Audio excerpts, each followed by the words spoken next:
Hi, this is Brian for Jams Music, and a question I get often is how to clean the frets in a fretboard on a neck. There's rarely ever any one product that does it all because we're trying to clean metal and wood at the same time. Sometimes you have ebony, sometimes you have a neck that has finish on it. There's going to be different approaches for those different finishes. I'm just going to cover a really general one here. I have a donor neck from an old P-bass here. It's got the little swirls of dirt and stuff that have been embedded into the fretboard just from playing all the oxidation on the frets. These aren't terrible. When they're really like black and green and yellow, that's when it's really gross. So what I first start with is a product called a Miracle Polishing Cloth. This is from Herco. Sometimes they're just called Miracle Cloths. They're commonly used in cleaning silverware that's sterling silver.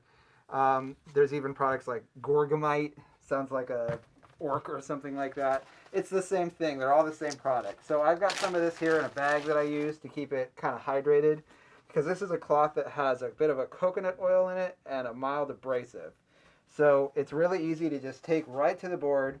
And if we want to look for one of these kind of gross frets, I can just work this stuff back and forth and it gets it right off of there. The thing is that it's kind of oily because it has a little bit of coconut oil in it. So what I like to do is have something else sitting around that is a liquid that has a really high flash point. This is a naphtha. You can use denatured alcohol. Don't use any paint thinner, paint stripper, stuff like that. This is just something that has a high flash point. That means that it's flammable. It's going to dry and evaporate really quickly.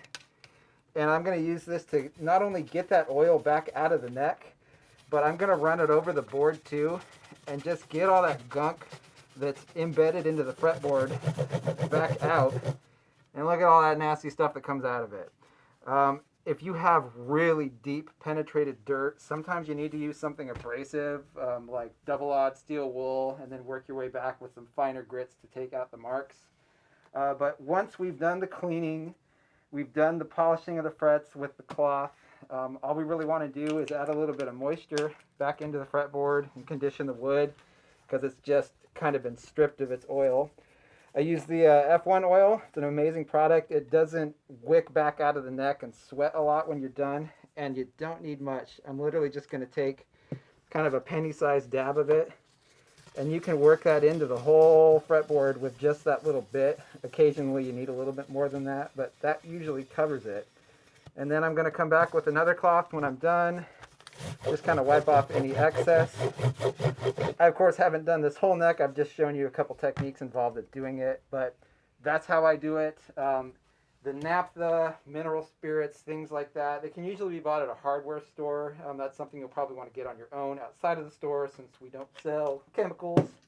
The Miracle Cloths, we have them here at most times, as well as the F1 oil, and that's how you clean a normal Rosewood fretboard. Thanks.